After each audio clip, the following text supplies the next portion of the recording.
Olá, olá, boa tarde, como é que vocês estão? Olá, passageiros do Trem das Lives, muito obrigado por estarem aqui conosco hoje, domingo 27 de junho de 2021.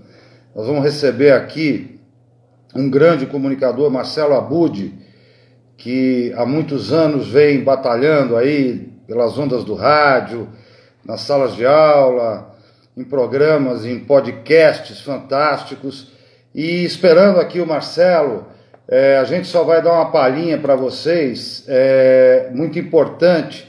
A gente queria pedir para vocês, por gentileza, curtirem a nossa página lá no YouTube, por favor.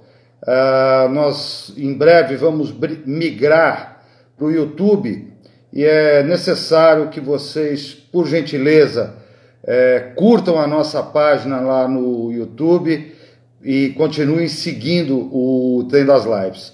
André Baumgarten está aí, Maluce, o Rodrigo Jesus, nosso grande companheiro, pessoal da Elipse aí, muito boa tarde a todos. Estamos esperando aqui o Marcelo. Tivemos uma semana muito bacana, uma semana que realmente nós conseguimos fazer coisas. Boa tarde aí o pessoal da Elipse, fazer coisas bonitas. Por favor, para rever os nossos programas, é só entrar no canal do YouTube, estão todos lá, bonitinhos, né, esperando que vocês os assistam. Eu estou tentando... Cadê o Marcelo? Cadê o Marcelão? Marcelo é nosso amigo, Marcelo Abud, ele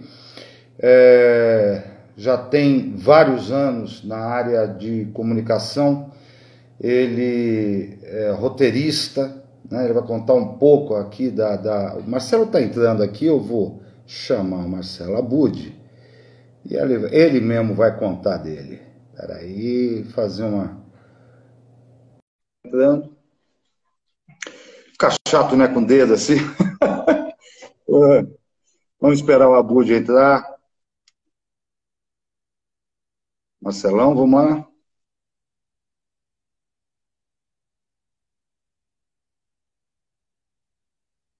Vamos aqui convidar de novo. Abud Marcelo, convidado. Estamos só esperando, às vezes acontece, é live, né? Conexão, aquela coisa toda, e a gente vai levando. Marcelo. Flávio Monteiro entrou, uma boa tarde ao Flávio. Eu não sei se está com algum problema na conexão. Marcelo, sai de novo e entra, querido, que às vezes dá um probleminha. A história do rádio no Brasil é uma história fantástica, né? A gente tem principalmente esse veículo, que é um veículo formidável a partir dos anos 30, fazendo muito sucesso. O professor Fausto Neto aqui com a gente, muito obrigado, uma boa tarde. A partir dos anos 30, aos anos 50, aos anos 60, tendo uma ascensão desse veículo formidável, né? O rádio foi muito usado no Brasil, até que a televisão tomou um espaço, né, dessa questão do rádio, e hoje a gente vê o veículo, o tipo, né, de programação voltar através dos podcasts, que é outra coisa que o Marcelo faz muito bem. Marcelo Abud, você está me ouvindo? Por favor, tem que dar um ok ali para poder entrar, você não entrou ainda. Deixa eu ver se o Marcelo está aqui. Abud Marcelo, convidei de novo. Vamos ver se o Marcelo entra. Está aqui. Opa! Tudo bem? Agora sim, eu estava te ouvindo, eu estava mandando solicitação e não recebia a sua, mas agora estamos aqui. Estamos aqui. Marcelão, muito obrigado. A gente está há muito tempo para te trazer aqui para o Trem das Lives e eu queria pedir uma apresentação tua. Como é que... você é formado em rádio, em comunicação, como é que foi a tua trajetória? Antes de começar, eu só quero dizer uma coisa que é oficial. O Fausto Silva está na nossa transmissão.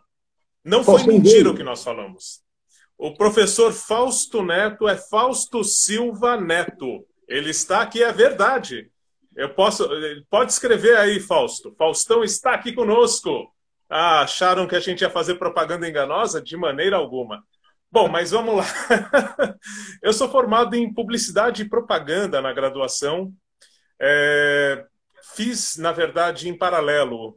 Trabalhei em rádio desde o primeiro semestre da faculdade, na Rádio Gazeta, fiz Casper Libero, e era uma vaga para jornalista, só que eu precisava pagar a faculdade. Eu cheguei lá e falei, bom, eu preciso... Não tinha, porque minha mãe e meu pai fizeram a poupança, a famosa poupança da Caixa, a vida inteira, para que eu conseguisse pagar a faculdade quando começasse.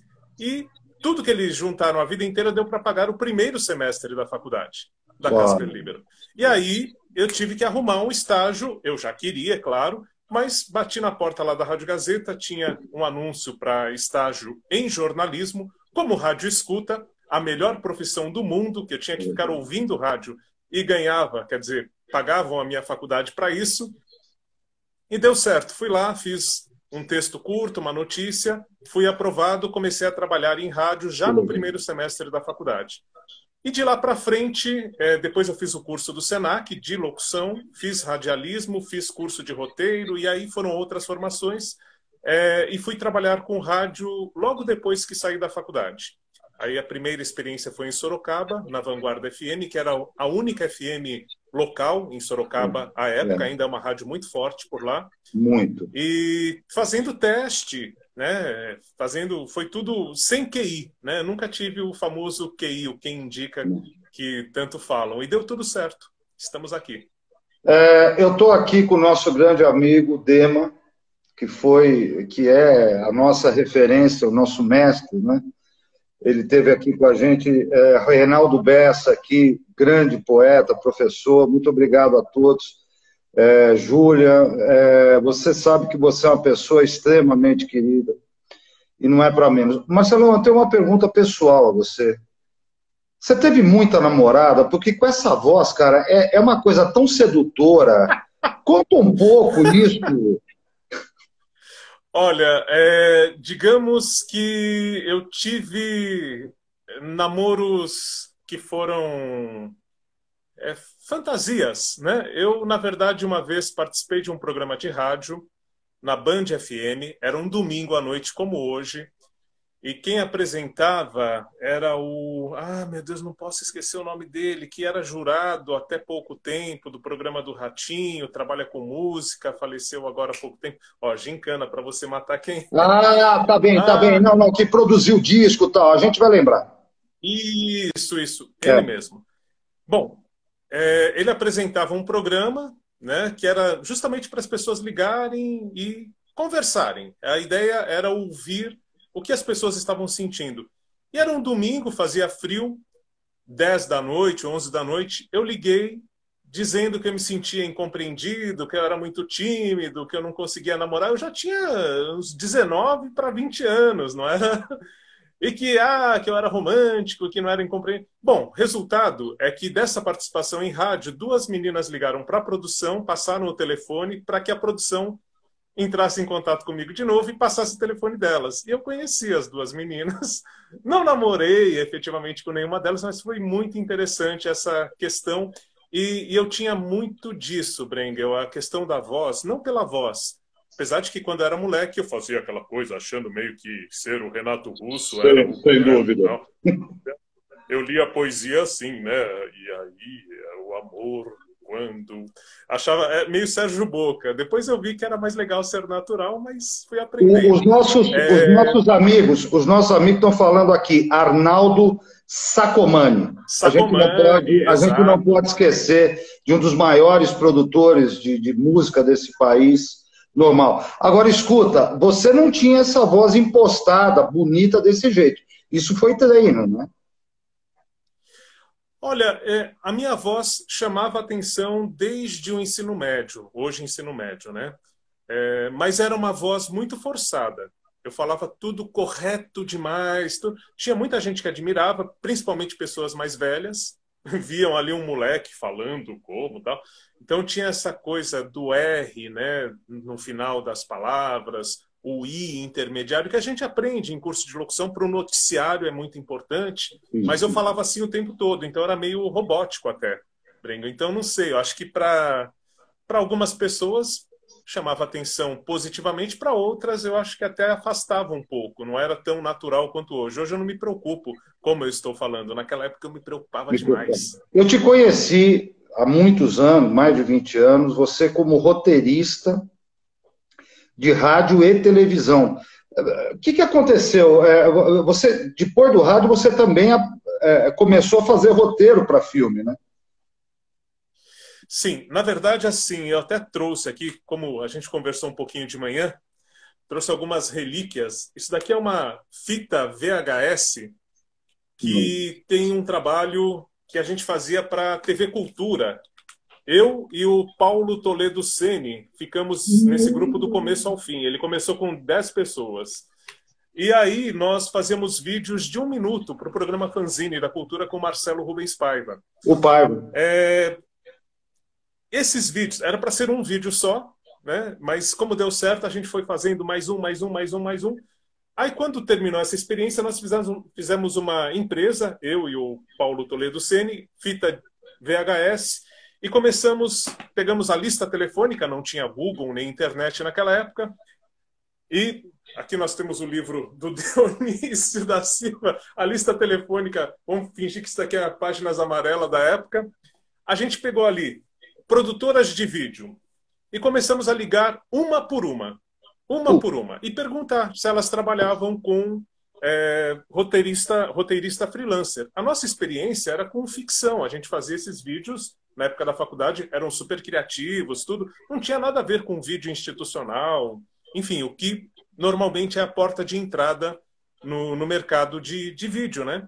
Mas, numa das produtoras que a gente bateu na porta, o cara falou, olha, realmente não tem nada a ver com o que a gente faz, mas eu achei criativo, achei legal, vou chamar vocês para uma experiência.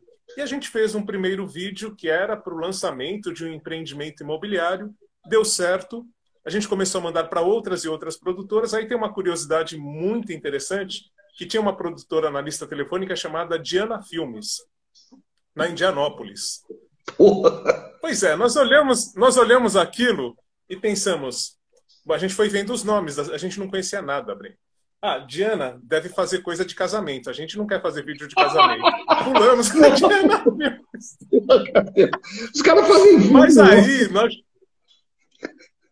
Mas aí nós chegamos na Argumento.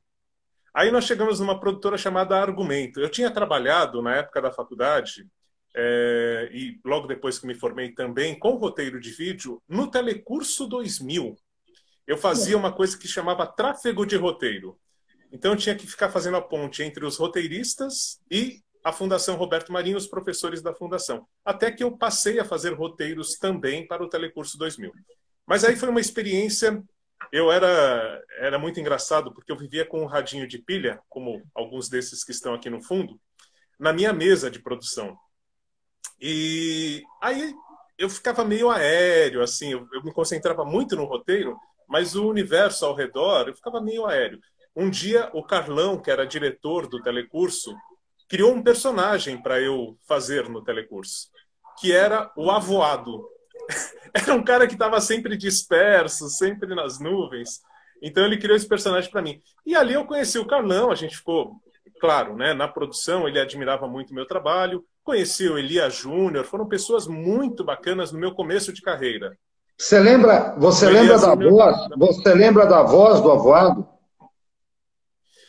Não, o Avoado, basicamente, ele fazia cara de nada. Assim, nada. Acho que não estava entendendo nada. Era meio que a gente chama, não é um personagem fixo, mas era uma passagem, assim, sabe? Quando fazia meio que o papel do espectador que não estava entendendo nada e ficava com uma cara... Esse era o personagem que o Carlão tinha imaginado para mim. Aí, depois de todo esse tempo que eu comecei lá no Telecurso, fiz a faculdade, terminamos a faculdade, fomos com a fitinha de vídeo, nós fizemos um site em 98, eu acho que foi, um site da Central de Criação, né, que era a nossa empresa de roteiros. E aí a gente foi batendo de porta em porta até que chegou na Argumento. E quem nos recebeu foi o Carlão, que era o diretor do telecurso. Quando ele me viu, ele falou: ah, é você? Pô, aquela coisa da hora certa no lugar certo. No lugar certo. No mesmo dia, ele levou a gente, eu e o Paulo Toledo, para a sala do diretor, que era o Ricardo Carvalho, que faleceu há uma semana. Sim.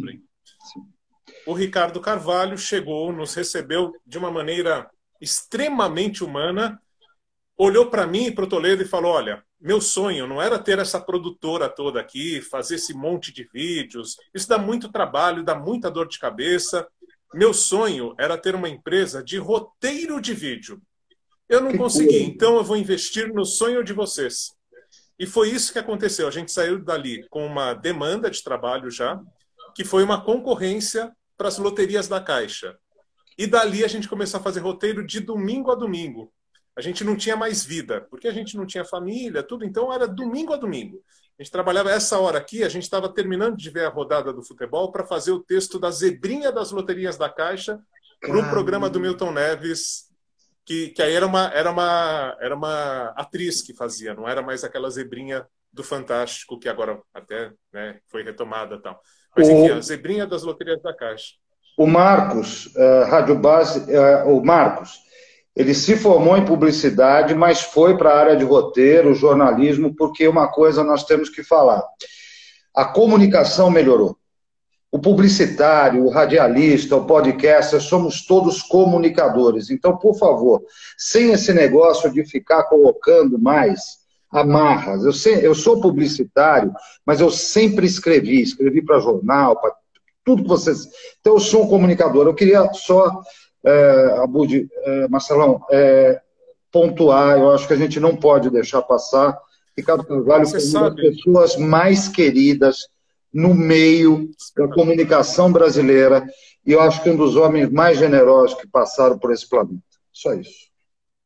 Espetacular, sem dúvida nenhuma, espetacular. E eu tive o meu sócio, o Paulo Toledo, nós fomos fazer uma entrevista na casa do Ricardo Carvalho agora, há 2 anos, quando ele lançou um filme sobre o Dom Paulo Evaristo Arnes. Lançou Coragem, As Muitas Vidas de Dom Paulo Evaristo Arnes. E nós fomos na casa do... Nós estamos aqui com um amigo nosso, Julian. Você fez muito roteiro para Fractals. E esse filme de Dom Paulo... Então, Brengel, você falou do Julian. Primeiro, um abraço, né, tanto para o Marco, que mandou a mensagem. O Marcos, que é da PCA. Ele é Sim. crítico de rádio da PCA, juntamente comigo. E o Julian, aí tem um outro lance, já passando um pouquinho aqui os obstáculos, né? Foi graças ao Julian e ao Rorian, irmão do Julian, na Fractals, quando eu fazia roteiro lá com eles, que você, Brengel, criou uma coisa chamada Cineaula, né? Na Unip. Acho que era assim o nome que se dava, não tenho certeza. Mas, enfim, convidou os meninos, o Julian e o Rorian, para darem uma palestra. E aí, eu estava trabalhando muito com eles na época, e imagina, eles falaram que eram tímidos e que queriam que eu, que era muito mais tímido do que eles, fosse junto, para dar uma força. E eu fui para falar de roteiro, tinha mais um roteirista que tinha ganhado um prêmio da Volkswagen, que eu me lembro, né? Isso. E o Julian, eu não sei se estavam o Julian e o Rorian, ou um dos dois na mesa ali na Unip. E quando terminou essa palestra, fiquei encantado com aquele ambiente, foi na Unip Pinheiros, jamais vou esquecer, não lembro o dia, né? O dia da semana, o dia do ano, mas eu saí dali, cheguei para você no estacionamento da Unip e falei: Brengel, cara, eu achei isso daqui o máximo, essa moçada quer saber muito, é muito legal essa troca de ideia. Eu queria dar aula, como é que eu faço? Eu estava imaginando que você ia falar: vai lá, faz mestrado, falou: deixa seu telefone comigo. Deram alguns dias e eu recebi um telefonema da Unip me chamando para uma aula teste. Eu fui fazer a aula teste, acho que foi a última vez que isso aconteceu na Unip, pelo menos até onde eu me lembro, não teve depois. E era uma aula que estavam lá a professora Regina, a Vânia, a Lígia, enfim, vários professores e coordenadores também. E eu tinha aqui no auditório da Unip dar uma aula de 15 minutos. Falei sobre oratória, eu tinha visto um pouco de curso de oratória, tinha preparado alguma coisa, essa coisa da locução toda tal. Saí de lá.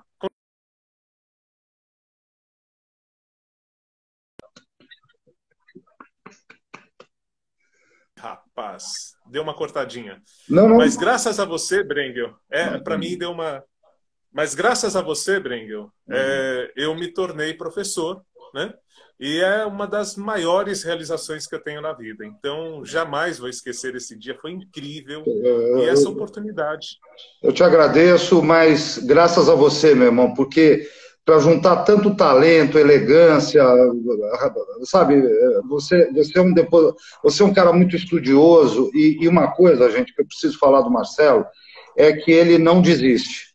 Né? O Dema colocou, e é verdade, um batalhador, e é um cara que não vê obstáculo. Então, se o Marcelão falar que ele te entrega um roteiro às 3h15 da manhã, às 3h14, esse roteiro vai estar na tua mesa. Se precisa fazer um podcast agora a respeito de um assunto, ele larga o que está fazendo e vai fazer.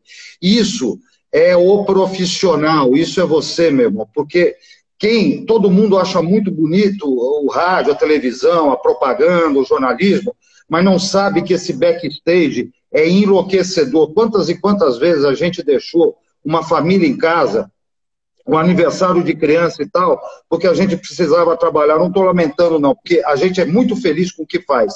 Só que tem uma coisa, é como médico. Está para nascer a criança, o cara não vai terminar a festa, ele tem que fazer o parto. Escuta, influências do rádio, porque você...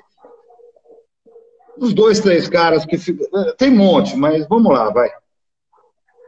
Vamos lá. Então, assim, primeiro, só fazer um parênteses do que você... Brengel, sobre o jornalista, publicitário e tudo mais. Eu conheço alguns publicitários que viraram jornalistas também. Um deles é o Caetano Cury, eu admiro demais.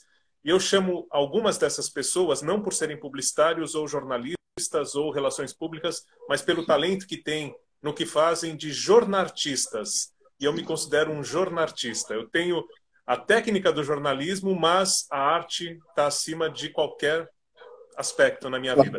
Vamos lá, influências. As minhas influências vêm muito do que minha mãe e meu pai ouviam. E minha mãe, a referência que eu tenho maior é o Zé Béttio, né? O joga água nele, oh, vamos acordar, tal. Né? O Galo, o Dema está aqui. O Dema fez uma foto do Zé Béttio para o Centro Cultural, uma das poucas fotos que o Zé Béttio permitiu, na época que ele estava no auge na Record. Mas, enfim, o Zé Béttio, para quem não conhece, né, que acordava São Paulo inteira, boa parte do Brasil, tinha mais de 1 milhão de pessoas sintonizadas ouvindo, bem mais de 1 milhão, na época áurea, lá nos anos 70, que o Zé Béttio estava no ar. E o Gil Gomes, que foi influência do meu pai. Mas o Gil Gomes era meio amor e ódio. Porque meu pai, ele chegava em casa, ele trabalhava em escola pública, ele era, na época falavam servente, né? Mas enfim, funcionário lá da escola. Ele chegava por volta de umas 11 da noite, eu ficava no sofá, quando criança, bem pequeno, né? Assim, não sei se eu tinha 6 anos, sofá, para quando meu pai chegasse, ele me levar para a cama. Eu queria que ele me pegasse no colo e me levasse. E aí, ele chegava, ele ia lavar louça, lá por volta de meia-noite, e ligava o rádio, provavelmente numa reprise, não era ao vivo, eu tenho certeza disso, mas a reprise do programa da parte da manhã, do Gil Gomes, na Record também, né? E aí, outra Record, não é essa Record hoje do Bispo Macedo, é a Record do Paulo Machado de Carvalho. Paulo Machado de Carvalho. Porque quem não sabe...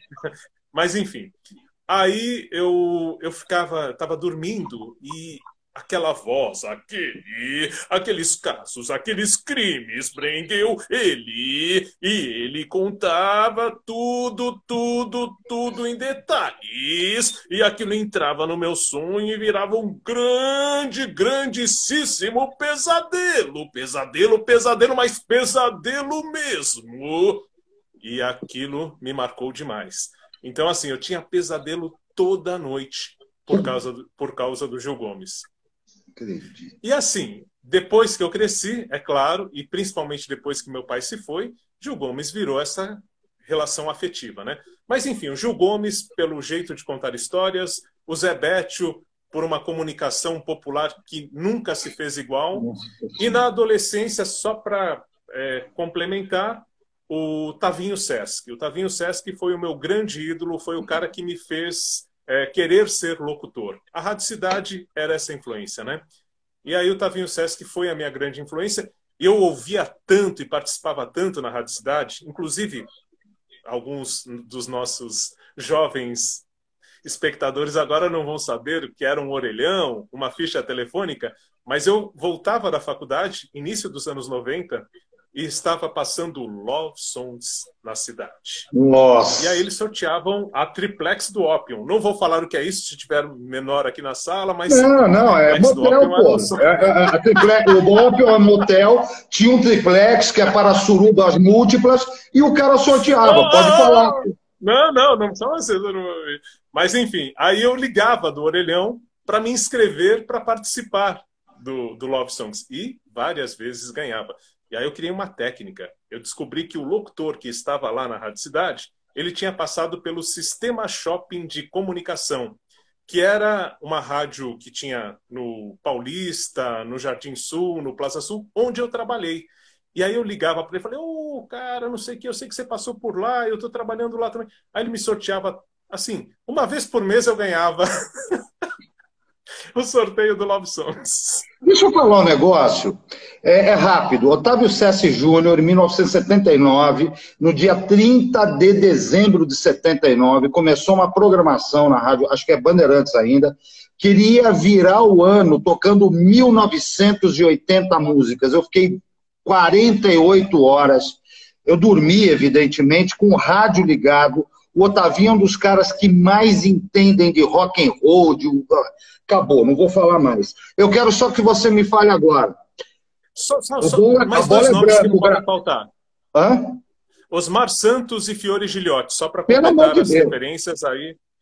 Aí a poesia e a rapidez da comunicação. Aí... Eu li um texto seu do Fiore Giliotti, isso há muitos anos, que eu devo dizer que me levou às lágrimas, cara, porque não tinha. Quem que falava a bola é branca, o gramado é verde, as bandeiras estão tremulando, tremulando, tremulando. Lembra disso? Sim. Era o Fiore? Não era o Fiore. Acho que esse era o... Não era. Acho que era o Osmar. Não. O Osmar era ripa na chulipa, pimba na gorduchinha, gol de... Então, sim. Mas, amigos, se vocês lembrarem... O Marcos vai saber. O Osmar criou um jeito só dele. Ninguém conseguia fazer o que o Osmar Santos fazia. Ninguém. Né? E uma coisa... Você sabe, eu falei... Não, pode falar. Não, só a questão do Osmar, eu falei que eu vivia com um rádio de pilha na mesa quando eu trabalhava no telecurso. O Osmar Santos era um dos sócios da TV1, que produzia o telecurso. E todo dia, ele ia até a produtora, como um dos donos da produtora, e cumprimentava pessoa por pessoa. Todo mundo da produtora. Eu, que era estagiário, o chefe, o sócio dele, todo mundo. Ele ia, dava a mão de um por um, tal. Nessa época, ele também estava na Gazeta e Record, que fizeram um pool, acho que ele ficou um ano transmitindo pela Record Gazeta. E eu estava na Gazeta. Então, o meu ídolo, eu tive contato com ele na Gazeta, na Rádio Gazeta e na TV1. E quando ele sofreu o acidente, para quem não sabe, o Osmar parou de narrar, tá aí, tá vivo, tudo, mas ele perdeu o principal dom, que é a fala, né? Justamente por causa de um acidente de carro, véspera de Natal, eu acho que isso deve ter sido 94, por aí. E eu estava trabalhando no telecurso.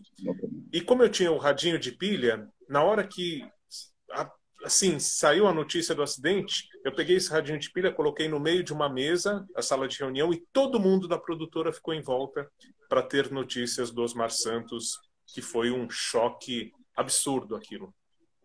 Vamos render uma homenagem a esses nossos mestres, dizer o quanto eles são importantes para a comunicação. O Júlia está falando, e é verdade, TV1 do Mota Mello, você teve na TVN, né? Na TV1 também. Na TV1 também, com o Motamelo? Na TV1 também fizemos bastante coisa. Escuta, você trabalha com Marcelo Duarte no Olá Curiosos, você está fazendo o Hoje Pode. Só para dizer para as pessoas, o Guia dos Curiosos ficou na Rádio Bandeirantes durante, sei lá, 20 anos, e agora está transmitido. Quanto? 19. 19 anos. E agora está transmitindo todos os sábados de manhã ao vivo pelo YouTube. O que é o Hoje Pode? Vamos lá, então. Na verdade, na Rádio Bandeirantes, em 2011, eu comecei a fazer o Interferência, né, na Rádio Bandeirantes, dentro do programa do Marcelo Duarte, que era o Você é Curioso, junto com a Silvânia Alves. E no Interferência, a gente reconstituía programas de rádio que não existem mais. Aí, quando o programa completou 19 anos no sábado, na segunda-feira, o Marcelo Duarte recebeu a ligação da rádio falando que o programa seria descontinuado, digamos assim, para sermos delicados, né? E na semana seguinte estávamos nós no YouTube, sem saber o que fazer, todo mundo junto ali, experimentando o que fazer nessa nova plataforma, mas mantendo o espírito do programa de rádio, que já estava há 19 anos no ar. E eu fiquei durante, acho que uns 3 meses, 4 meses, fazendo o Interferência. Então, eu fazia as versões em vídeo, só que já não tinha mais a reconstituição. Eu contava histórias do Osmar Santos, do Fiore e tal. Quem eram essas pessoas? Gil Gomes, o lado radialista do Lombardi, e por aí afora. Aí, de repente, o Marcelo Duarte fez uma entrevista sobre podcast, todo mundo falando de podcast. Eu estou nessa área de podcast desde 2005, isso daqui é um guia info que fala de podcast, que foi publicado em 2005, e foi quando eu descobri o podcast, né? Aqui ensinava como fazer o código XML, mas enfim. E aí o Marcelo Duarte falou, olha, por que você não começa, né, tendo toda essa bagagem em podcast, a indicar podcasts? Fazer meio que uma curadoria. Isso tendo em vista o público do Olá Curiosos, né? O Olá Curiosos está no YouTube e no Facebook do Guia dos Curiosos e também no Spotify, Deezer e SoundCloud. Tudo Guia dos Curiosos. Então a gente faz aos sábados, no mesmo horário que era o programa de rádio, entre 10 e meio-dia, o programa todo, e eu tenho o quadro que é o hashtag Hoje Pode. A ideia é meio que fazer essa curadoria mesmo. Eu fico ouvindo, buscando, conhecer, né, esses podcasts, ver como eles são feitos e destacando aqueles que, ou pela qualidade de produção, ou pelo roteiro, ou por algum diferencial, por um público diferente, que eles se destaquem nessa podosfera que tem mais de 2 milhões de produtos para a gente acessar hoje no Spotify, em podcast, por exemplo, né? Não estou falando de Brasil, estou falando tudo que a gente pode acessar, mas é muita coisa. Então, Marcelo, a ideia é um pouco essa. Eu acompanho, não toda semana, não consigo. Foi? Sumiu? Voltou? Não. Ainda não? Eu não estou te ouvindo agora, Brinco. Peraí. Não ouviu? Rapaz. Acho que eu Espera um pouquinho. Qualquer coisa, você sai e volta. Não? Não? Sim, pessoal, vocês estão me ouvindo aí? Acho que agora deve ter voltado. Vamos ver. Voltou? Voltou? Vamos lá. É live, gente. Live é isso. Tá sem som? Então você sai e volta. Retorno. Eu vou sair e volto. Será que dá certo? Faz um joinha. Dá. Sai e volta. Tá todo mundo ouvindo os dois. O Valdinho tá dizendo, mas Valdinho, ele não tá me ouvindo. Deixa eu falar um negócio para você rapidamente. Marcelo Duarte é meu amigo há muitos anos. Teve uma ideia fantástica ainda nos anos 80, começo dos anos 90. Criou o Guia dos Curiosos, impresso. Eu fui no lançamento do guia.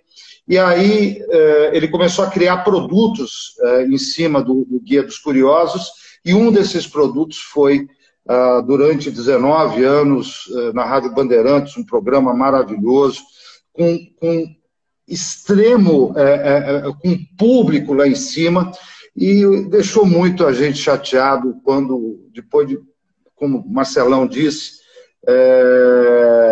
ele ter ido, sido dispensado, enfim, dessa maneira. Tal. Por favor, acompanhe o Guia dos Curiosos, de hoje pode, que está muito legal. Marcelo Abud sempre vai trazendo as informações. Melhorou, Marcelão? Estou te ouvindo de novo. Tá bom. Não é mais Querido, filme. fala um pouco para a gente desse teu trabalho do Claro Educação, que, puta, é maravilhoso. Mais um trabalho que a gente vem já de longa data, né? Está completando 10 anos. Ele começou com a Vanessa Teodoro, a mãe do Lucas, que era minha esposa à época. Nós criamos uma produtora, a Peças Raras, e a Vanessa foi chamada para fazer um teste, na época, na NET, de um podcast de educação, que era o NET Educação. Em 2012, a Vanessa, porque eles demoraram, fizeram 2 episódios, aí demoraram para dar resposta, nesse meio tempo ela entrou em outro projeto. E aí ficou aquela coisa, quando eles chamaram, começo de 2012, e agora, o que a gente faz? E ela perguntou, você quer ir lá tentar? E eu fui, conversei, e... Opa, acho que Marcelo caiu. Não, você tinha deixado... Bom, enfim... Vamos! Então, aí apareceu o podcast, eu comecei a fazer, e até hoje a gente tem tocado ali o projeto, né? A ideia são podcasts, hoje é o Instituto Claro, as pessoas encontram no Spotify, encontram em outras plataformas também, e no site do Instituto Claro, e podem ouvir os podcasts de educação e cidadania que nós fazemos. São 5 por mês. São podcasts de 10 minutos, um pouco menos que isso, cada edição, e eu tive a oportunidade de falar com pessoas incríveis até aqui, né? Imagina, Fernando Meirelles, o Ricardo Carvalho, eu até anotei alguns nomes para não esquecer aqui, mas muita gente interessante que passou pelos microfones e muitos presencialmente, né? O próprio Marcelo Duarte, eu entrevistei falando dos projetos, né? O Tadeu Jungle, Maria Adelaide de Amaral, para falar sobre as personagens que ela escreveu, que já tinham uma visão de valorizar a mulher, né? A Heloísa Buarque de Holanda, para falar sobre o decolonialismo, né? A gente acabar com essa visão colonial das coisas. Inácio de Loyola Brandão, fui com o Dema, passamos uma tarde lá. Foram experiências. O Rubem Alves, a última entrevista do Rubem Alves, eu tive a oportunidade de fazer quando foi criado o Instituto Rubem Alves em Campinas. Então, assim, Casagrande, entrevistei o Casagrande para falar de cidadania, da recuperação toda dele. Daniela Arbex, maravilhosa, né, que tem toda uma questão de livros que são incríveis também, que fala muito do Holocausto brasileiro, né? Fala lá. Daniela Arbex, ontem, primeiro capítulo na Globoplay de uma série que agora está sendo lançada. Por favor, não deixem de ver, a Dani é fantástica. Eu queria te falar uma coisa, você está com 2 podcasts aí que são do Mia Couto e do Edgar Morin, eu queria que você falasse disso. Pois é, né? Eu falei todos esses nomes e, de repente, numa mesma semana, agora, a semana que vai entrar, ou seja, terça-feira agora entra um e quarta-feira outro, então fiquem atentos, Instituto Claro aí nas plataformas ou no site Instituto Claro, nós vamos ter 2 publicações incríveis. Eu consegui falar com o Mia Couto sobre o Terra Sonâmbula, o primeiro livro dele, e é algo espetacular, porque nos traz muita esperança. Uma pessoa, como ele diz, né, que viveu mais da metade da vida em guerra e sempre teve o sonho como uma oportunidade de se ligar às pessoas que ele perdeu, né, na guerra, jornalistas, amigos dele, e o sonho era essa maneira de acreditar num futuro que era diferente daquele que ele estava vivendo. Então, essa questão da utopia que tem a ver com o Terra Sonâmbula, e ao mesmo tempo essa terra cheia de pesadelos, né? Na qual ele estava vivendo na realidade. Então ele fala sobre isso. É uma entrevista que foi de uma generosidade como poucas. Desculpa, parabéns, porque entrevistar Miyakoto vai para o currículo. Vai para o currículo de qualquer ser humano. Mas ele é super acessível. Eu acho que se você convidar ele para uma aula, ele vem na live aí. A questão é chegar nele. A editora, a Companhia das Letras, não facilita tanto. Aí eu fiz o contato por Moçambique, com a editora de Moçambique. E por lá eu consegui. Na hora. Miyakoto é médico. Ele é médico, né? Ele é biólogo. Biólogo. Ciência. E aí, Edgar Morin, né?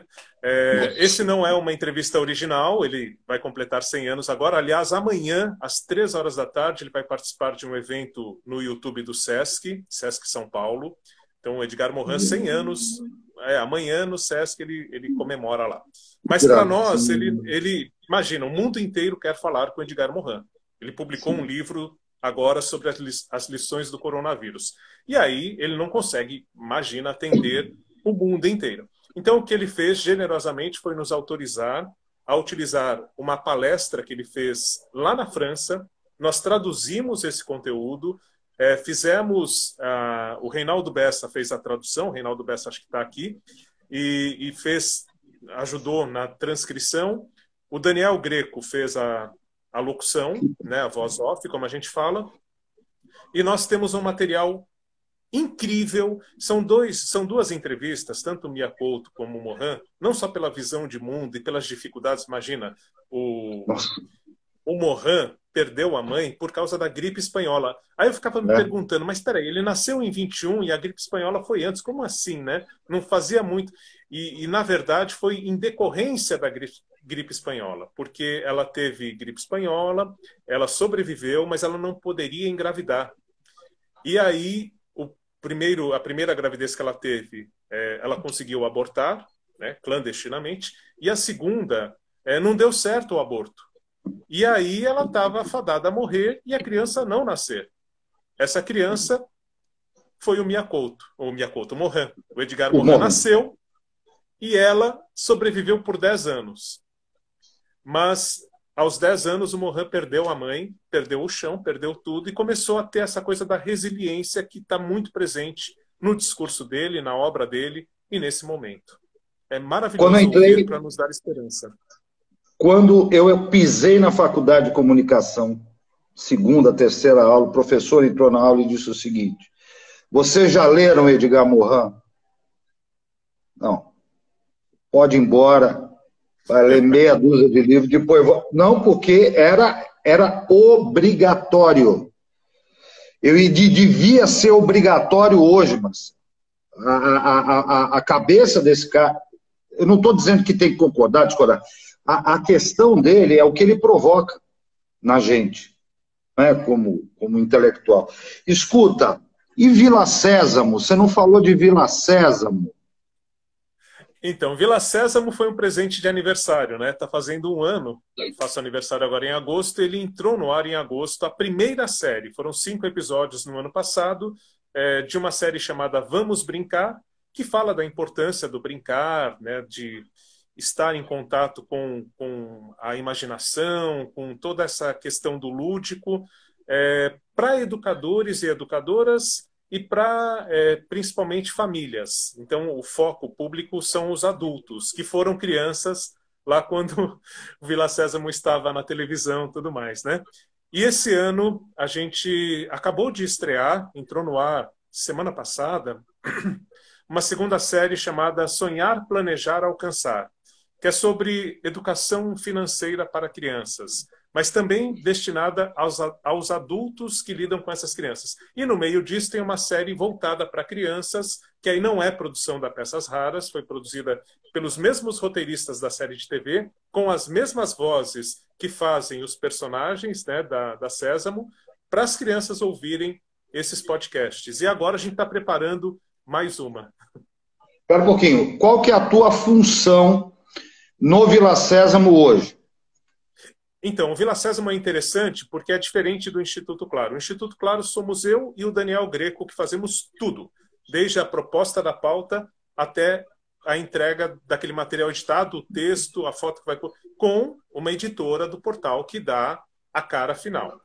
No caso da Sésamo, a gente tem uma equipe. Então, além de mim, a Peças Raras tem a Valquíria Britt, que é a locutora da Alfa FM à noite, e que faz brilhantemente a apresentação junto comigo do Vila Sésamo. Temos o Paulo Toledo, que era o roteirista de vídeo lá, que abriu a empresa comigo, que eu conheci no primeiro dia de faculdade, depois, se quiser, eu te conto isso também. Mas, enfim, e que hoje faz os roteiros da Vila Sésamo, juntamente com a equipe. E deixa eu ver se eu não esqueço de ninguém. O Daniel Greco também, no começo, ajudou na produção. Enfim, nós formamos uma equipe, então é um trabalho que me dá muito prazer, porque é muito mais gostoso quando a gente tem gente junto, né? E o legal da Vila Sésamo é que eles têm trilhas, músicas instrumentais, músicas para cada clima. Isso que a gente hoje chama de mood, né? Os jovens chamam de mood. Nós somos boco moco. Então, o mood que é essa questão do clima. Então, o Vila Sésamo já tinha isso há muito tempo. Então, tem as músicas para dormir, as músicas para brincar. E na hora que a gente está produzindo, de acordo com o tema, aquilo dá um clima muito legal e dá uma cara de Vila Sésamo. Então, é um projeto lindo. Também Marcelo, eu posso te pedir...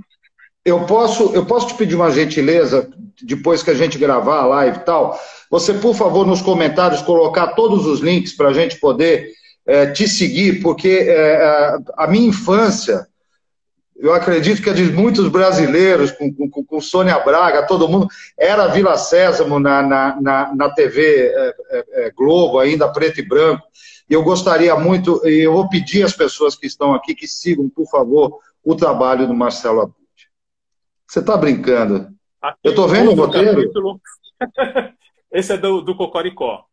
É um roteiro do Cocoricó de 1998. Foi praticamente a nossa iniciação, né, no roteiro, eu e o Paulo Toledo. A gente fez poucos roteiros para o Cocoricó e depois a gente entrou numa outra série que é a Turma da Arca, que também está no YouTube, são 50 e tantos episódios e que é voltado para o público infantil também.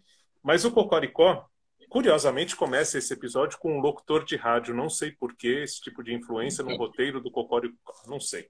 Mas começa aqui com o Galo Galileu fazendo uma apresentação na rádio.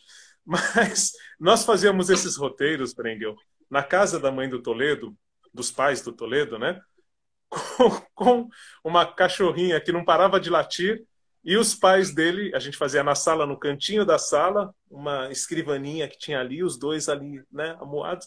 E o ratinho na televisão, o ratinho é aquele que dava cacetada ainda, não é o ratinho de hoje. Não. E aí, tem que matar mesmo, tal. E a gente lá fazendo o roteiro do Cocoricó. Era assim. Esse foi o nosso começo. Você conheceu o Dema na Cultura ou na Unip? Na Unip, e foi uma questão maravilhosa, né? Eu entrei para a Unip daquela maneira, como eu falei, fazendo a aula teste, e aí peguei a disciplina que era áudio e vídeo, tiveram vários nomes, mas enfim, criação e produção para rádio e TV, para áudio e vídeo, audiovisual, e o Dema era o professor titular dessa matéria, né? E foi a melhor experiência que eu poderia ter, porque eu não sabia como dar aula. E aí tinha um contador de histórias junto comigo. Eu aprendi tudo com o Dema, né, nessa questão de sala de aula. E mais do que isso, nós fazíamos um programa de auditório. Né? Porque, você sabe muito bem, né, Brengel? Mais de 100 alunos na classe, a gente tinha um auditório cheio toda a aula. Quando começava o semestre, no começo do ano, a gente já começava na véspera do carnaval. Então, nós tínhamos uma aula de marchinhas de carnaval, que era para mostrar para os alunos como a música e o rádio eram importantes. E a marchinha de carnaval tem uma estrutura que a primeira parte, lá dos anos 30, 40, né, ela era cantada e a segunda parte era igualzinha, só que só instrumental, virava um karaokê. A gente projetava a letra da música ali e os alunos todos cantando bailinho de carnaval. Primeiro dia de aula era o nosso início de semestre ou de ano letivo, né? Porque eu acho que quando eu comecei ainda não era semestral, não tenho essa certeza. 2003, acho que era anual, né? O Marcelão, hoje você é professor da FAAP. Como é que está sendo essa experiência do online, né? Porque a gente gosta de estar com gente, né? Como é que você está lidando com isso? Então, Brengel, você sabe, a gente fala, né, dessa questão da tecnologia, tal, mas ela que está nos proporcionando que pelo menos estejamos conversando aqui nesse momento. E Não, cada aula, sim. cada encontro com os alunos é essa mesma experiência, né? Quer dizer, a gente tem um momento de abstrair um pouco o que está acontecendo e mergulhar na experiência, produzir áudio. Eu tenho produzido com eles como se tivesse em um estúdio. A gente produz jingle, spot, podcast. A gente tem produzido tudo isso compartilhando tela. Então, assim, por exemplo, uma experiência que aconteceu agora, finalzinho do semestre. Eles tinham que fazer um jingle e aí estavam chamando um amigo que era cantor, que não sei o quê, e esse amigo não estava no Brasil, estava difícil de participar. Aí um deles falou, minha mãe canta. Aí a gente pegou, ele fez a Ah, base no violão, a mãe cantou, tudo separado, ela cantou no celular, mandou para mim, eu montei com eles a música, né? Então ficou incrível e é esse tipo de situação que a gente tem vivido. A FAP, eu acho que a gente está num mundo à parte dos problemas. Assim, não que não tenha problema, é claro, todo mundo tem problema. Se não tiver, esse é o grande problema, né? Mas, mas a questão da FAP é que logo, primeira semana que tudo parou, nós já tivemos reuniões e mais reuniões e mais reuniões e muita orientação. E aí já tivemos a plataforma Zoom como apoio e as coisas não pararam. Não pararam em nenhum momento mais. Inclusive, assim, a gente tem tido alguns trabalhos. A gente está fazendo rádio, televisão com os alunos, né? Tudo à distância, como a gente está fazendo aqui, mas com recursos. A faculdade tem ali os técnicos que dão auxílio, tudo. Eu fui nesse período, acho que uma semana, uma semana não, fui alguns sábados, no momento em que deu uma baixada na pandemia, a gente conseguiu fazer aquela aula com distanciamento, tudo aberto, sim, sim, sim, tiraram sim. o equipamento do estúdio, puseram na sala de aula.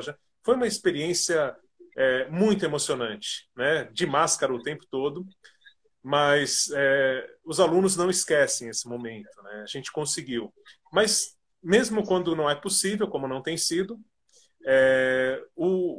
os recursos têm funcionado muito bem. A gente tem conseguido dar conta e é isso, é um momento mágico. É um momento... Então, Teve um dia que aconteceu mais ou menos como no nosso ensaio aqui. A internet começou a falhar. Falei, não vai ter internet na hora da aula. Aí eu gravei essa aula, foi uma das melhores aulas. Gravei todo engraçadinho, não sei o quê, uma aula sobre locução. Eles assistiram e na aula seguinte a gente fez os exercícios. Eles reputam uma das minhas melhores aulas. Então a gente vai se reinventando, vai se acertando e tem funcionado. vamos falar a fofoca aqui. Hoje de manhã a gente entrou para fazer os testes, o Trem das Lives sempre faz os testes, e aí começamos a ficar desesperados, cadê o ponto, cadê o ponto, cadê o ponto da internet, não sei o quê. Gente, isso é comunicação. Né? E comunicação não é porque você fez uma vez, não é porque você pilotou uma vez um automóvel que da próxima vez vai dar certo. Não. Você tem que fazer tudo de novo o tempo todo, não tem jeito. Entendeu? Ah, mas tem os equipamentos. Isso não quer dizer nada. Isso quer dizer que você tem os equipamentos. Se isso vai dar certo, por isso que é um ritmo de trabalho. Escuta, a gente está com pouco tempo, eu queria te perguntar um negócio. Como você enxerga a comunicação para daqui 10, 20 anos? O que vai acontecer? O que você imagina que vai acontecer com esse nosso mundo conectado? Bom, primeiro, eu tenho a sensação de que o que está acontecendo hoje, exatamente hoje, é o que aconteceu há 100 anos. O que é o podcast? É a Rádio Clube ou Rádio Sociedade. Um grupo de amigos que curtem um tema em comum e que se reúnem para fazer e ouvir programas sobre aquilo. Os programas de rádio, eu tenho aqui a cronologia do rádio paulistano, anos 20 e 30, peguei hoje para ler, eles eram quartos de hora, ou seja, tinham 15 minutos. A cada 15 minutos mudava o programa. Então, assim, e tinha muita imaginação, tinha muita produção. Eu acho que hoje depois de 15 anos de podcast aqui no Brasil, 15, 16 anos, a gente chegou num nível de produtos incríveis. Incríveis como aqueles que o rádio fazia nos anos 50, depois nos anos 70, como o Teatro de Mistério na Rádio Nacional, e que hoje a gente tem esses podcasts que falam de crimes reais, tudo, como o Gil Gomes, que eu falei, cada um a seu estilo, mas, de fato, eu acredito que a gente tem um retorno ao lado bom da comunicação. E onde eu quero chegar? Daqui 10 anos, o que nós vamos ter que nós temos hoje? Conteúdo.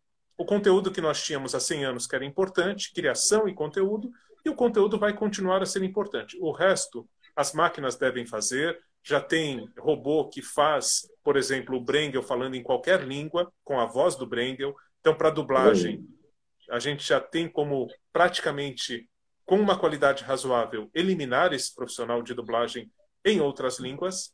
Né? Então, assim, não significa que vai substituir, né? Porque cada um vai ter o seu talento e o seu jeito de mostrar a importância e relevância do seu trabalho.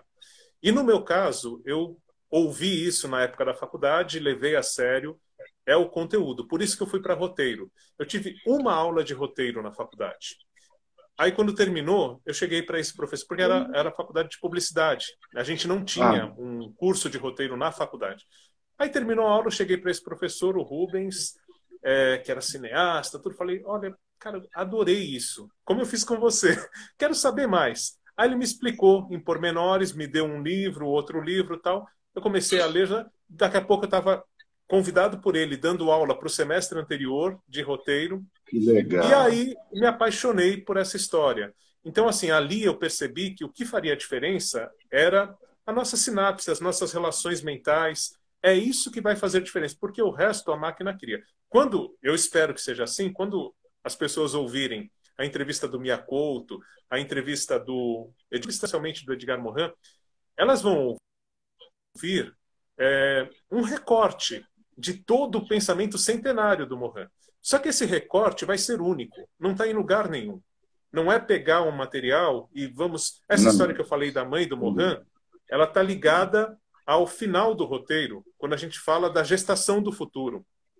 Então, é isso que eu acredito que vai ser o diferencial daqui a 10 anos, como é hoje. Então, não tem diferença. Uma coisa fundamental, tem muita gente que vem aqui para o Trem das Lives, está procurando... Eu vou ficar aqui. Não, é o...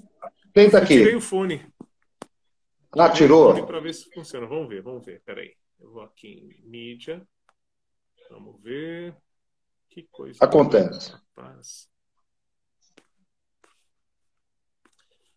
Ai, de novo fiquei mudo. Quer dizer, eu acho que eu não estou mudo, eu estou surdo nesse caso. Você está só surdo. Você está só surdo.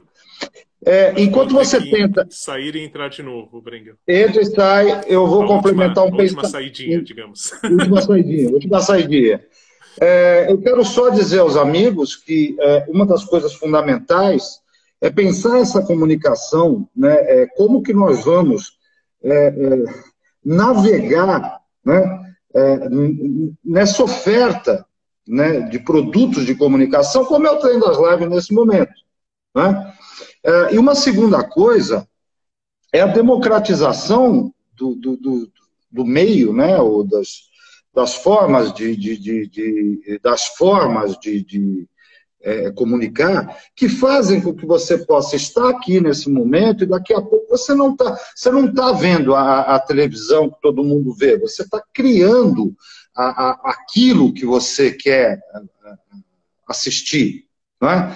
Então, eu queria dizer muito para o jovem, né, que está querendo entrar nesse mundo, no mundo da comunicação, que nós temos muita gente aqui de idade que está fazendo vestibular, às vezes, essa coisa toda, que, por favor, há um espaço significativo, enorme, para ser ocupado. Nós não estamos numa grade mais de televisão que você tem ali, olha, das 8 às 9 é jornal tal, depois entra a novela, depois não sei o quê, bababá. Enquanto uma parte do mundo está assistindo isso, outra parte do mundo está fazendo coisas totalmente diferentes. Então, por favor, estudem isso. Façam, entrem, ousem, sabe? Porque é engraçado quando você vê que, às vezes, eu vou conversar com o Marcelo de novo, convidar, é engraçado quando você vê que coisas, até que a gente não tem, né, o interesse e tal, tem milhões de seguidores. Por quê? Porque as pessoas estão lá com o interesse delas, entendeu? Você pode atrair milhões de seguidores hoje com interesses específicos que no passado era uma coisa que não existia. A comunicação de massa, Marcelão, ela não é mais massa. Você fala para muita gente, mas aquela coisa de você ter que sentar num sofá, assistir um jornal, novela, não existe mais. Então, Marcelo fala muito hoje, o Abude fala muito do Praia dos Ossos, né, que é esse podcast e tal. Por quê? Explica o Praia dos Ossos para a gente, Marcelo, um pouquinho. Então vamos lá. O Praia dos Ossos, vocês estão me ouvindo bem? Agora eu estou sem o fone. Agora está tudo bem. Inclusive, eu vi que você até deu uma penteada aqui no... Agora não tenho mais nada na cabeça mesmo. Ainda tinha alguma coisa, agora não tem mais nada. Então agora eu vou falar livremente. Praia dos Ossos. O Praia dos Ossos, assim como o caso Evandro, que agora virou um minissérie do Globoplay também, como você citou o caso da Daniela, virou livro também, o caso Evandro, que é do Projeto Humanos, um podcast incrível também. Qual que é o grande barato desses produtos? Primeiro, eles são inspirados num projeto de 2015, lá dos Estados Unidos, que é o Serial, que é justamente o que virou a história do podcast no mundo. Porque foi quando uma jornalista que já tinha uma grande audiência no rádio resolveu investigar um crime a partir de um relato que ela havia recebido de um jovem que tinha sido condenado por matar a namorada, não era o assassino da namorada e estava preso injustamente. Ela foi até a cidade, ali onde esse jovem, onde o caso tinha acontecido, e começou a investigar como jornalista. E criou o Serial, lá nos Estados Unidos. E isso mudou o mundo. Né? Saiu aqui na revista Veja, até tem esse exemplar. Todo mundo aqui no Brasil começou, vamos fazer algo parecido. Só que fazer isso é muito difícil. Aí tiveram algumas pessoas abnegadas que realmente se dedicam, são jornalistas, né? No caso deles, o Ivan Mizanzuki é um jornalista mesmo, porque ele não é jornalista e fez o maior trabalho jornalístico deste país, que é o podcast sobre o caso Evandro, que foi a ponta de partida dessa virada, que agora é sério. Não é porque é sério, não, porque o podcast é tão rico ou melhor do que a série, porque são coisas diferentes, é aí que é o legal, não é o mesmo produto. Mas, enfim, vem o Ivan, e aí vem a Branca Viana e fala, junto com a Paula Scarpim, criam uma produtora, a Rádio Novelo, e vão pensar no Praia dos Ossos. Porque precisavam fazer um podcast de algo que era muito forte para a Branca Viana, que era essa história da Ângela Diniz, que ela cresceu, né, ouvindo essa injustiça. E aí ela resolveu ir no arquivo do Estado de Minas, no jornal, porque a Ângela Diniz era de Minas, né, então tinha todo o acompanhamento histórico e tal.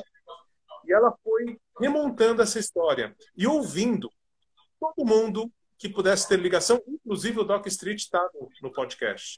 Já morreu agora no final do ano, né? Acho que foi. Mas, enfim. Então, ela ouviu advogado, fez uma coisa inacreditável.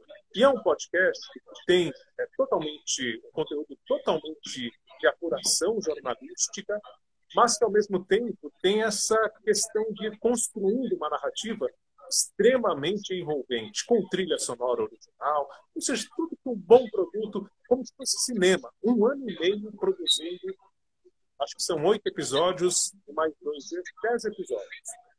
Meu irmão, nós estouramos o tempo, o trem passa muito rápido, você certamente voltará com um papo de quinta. Eu quero te agradecer, dizer, eu sou seu fã, sempre fui, e te desejar, acima de tudo, Marcelão, que você continue nessa estrada do bem, da criatividade, da inteligência e, acima de tudo, dando para nós exemplos reiterados de que paixões não morrem, elas só se ampliam. Na semana que vem, Valdo Rezende estará aqui. Eu quero pedir muito para vocês curtirem o canal do Trem das Lives no YouTube. Uma semana abençoada. Marcelo, muito obrigado. Desculpe. Com você, rapaz, para tomar cerveja com você, precisa de 2 semanas, só para a gente falar bom dia. Não tem como. Um beijo. Obrigado. Fiquem com Deus. Cuidem-se. Cuidem-se. Uma semana abençoada. Grande Marcelo Abud. Por favor, curtir, Trem das Lives no YouTube. Eu vou pedir para você, Marcelão, passar todos os links aí. Vamos que vamos. Valeu, gente. Boa semana.